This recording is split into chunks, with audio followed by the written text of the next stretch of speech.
reciprocity and the American people are treated fairly. Has Caroline determined how many countries are going to see these reciprocal tariffs? Again, I'll let the president get into the specifics of the announcement, but he has a brilliant team of trade advisors. You have Secretary Bessent, Secretary Lutnick, Jamieson Greer, our U.S. Trade Representative, Peter Navarro, of course, and Kevin Hassett here at the White House, Stephen Miller as well. The Vice President has been deeply involved in these conversations. All of these individuals have presented plans to the president on how to get this done, and it's the president's decision to make, and we will not get ahead of him on the specifics of the announcement. And has the stock market sell-off caused the White House to rethink any of these plans? The president has always said that the stock market is a snapshot of a moment in time, and he's doing what's best for Main Street, and Wall Street will work out just fine in this administration, just like they did in their first term. As you said last week, Caroline, you said there would be an investigation or a review into how Jeffrey Goldberg's number got on that group chat. What's the status of that review, and what is the status of National Security Advisor Mike Waltz?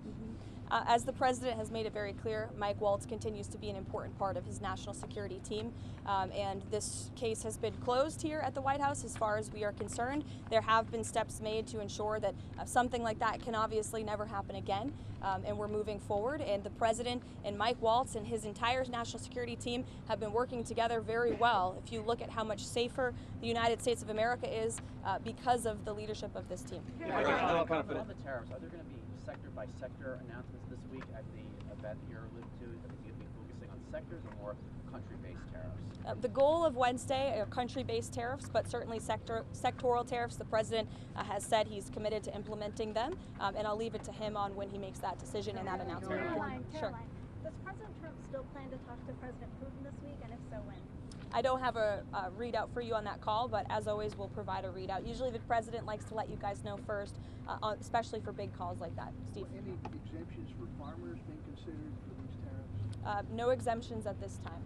Caroline. The validation guide that DHS is using to determine who is an enemy alien, a Tren de Aragua member, and deportable under the Enemy Aliens Act, it has criteria here that require 8 points to be classified as a TDA member. You can get classified by simply having certain symbols in your tattoos and wearing certain streetwear brands. That alone is enough to get someone classified as TDA and sent to El Salvador.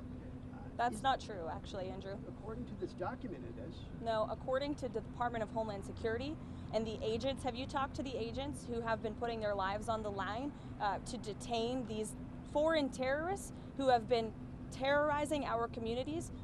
TDA is a vicious gang that has taken the lives of American women, and our agents on the front lines take deporting these people with the utmost seriousness, and there is a litany of criteria that they use to ensure that these individuals qualify as foreign terrorists and to ensure that they qualify for deportation. And the president made it incredibly clear to the American public that there would be a mass deportation campaign of not just foreign terrorists, but also illegal criminal aliens who have been wreaking havoc on American communities. And shame on you and shame on the mainstream media for trying to cover for these individuals who have.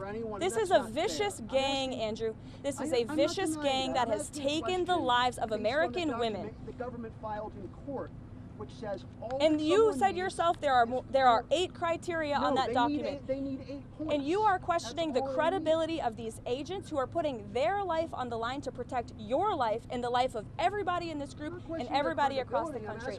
And their credibility should be questioned. They finally have a president who is allowing them to do their jobs, and God bless them for doing it. Caroline, what method would the president use to potentially run for a third term? As he said, there are methods there. Look, you guys continue to ask the president this question about a third term, and then he answers honestly and candidly with a smile, and then everybody here melts down about his answer.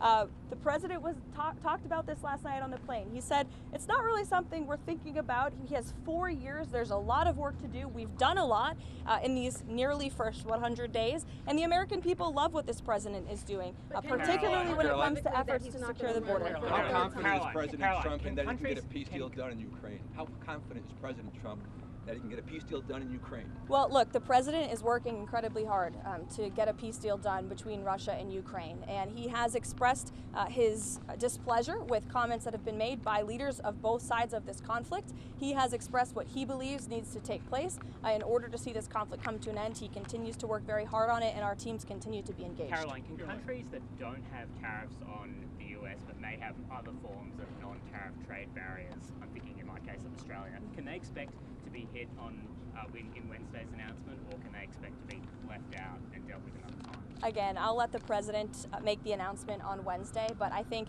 any country that has treated the American people unfairly should expect to receive a tariff in return on Wednesday. Caroline, you talk about the European Union.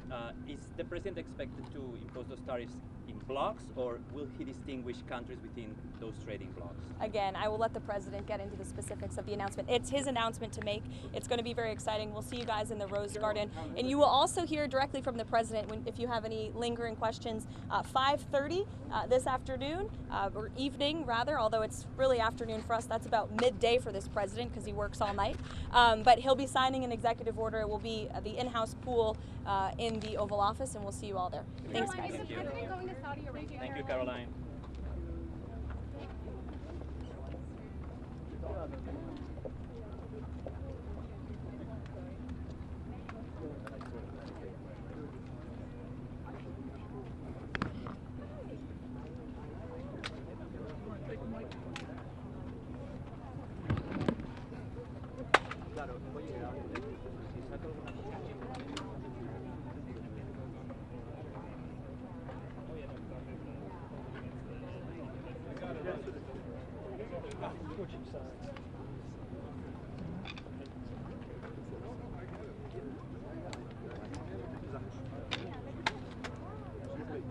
All right.